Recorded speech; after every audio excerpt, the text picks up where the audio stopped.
Chapter 18, Sloka 45.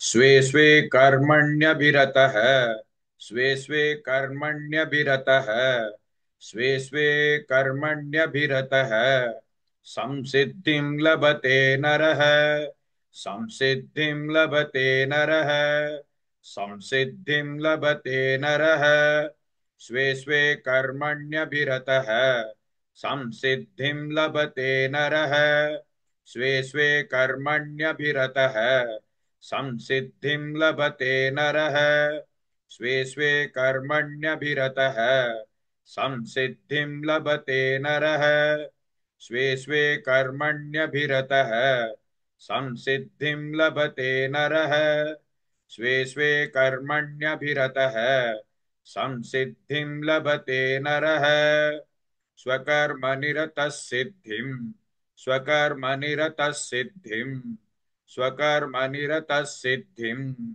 यथा विन्दति तच्छृणु यथा विन्दति तच्छृणु यथा विन्दति तच्छृणु स्वकर्मनिरतः सिद्धिं यथा विन्दति तच्छृणु स्वकर्मनिरतः सिद्धिं यथा विन्दति तच्छृणु स्वकर्मनिरतः सिद्धिं यथा विन्दति तच्छृणु स्वकर्मनिरतः सिद्धिं यथा विन्दति तच्छृणु स्वकर्मनिरतः सिद्धिं यथा विन्दति तच्छृणु स्वे स्वे कर्मण्यभिरतः संसिद्धिं लभते नरः स्वकर्मनिरतः सिद्धिं यथा विन्दति तच्छृणु.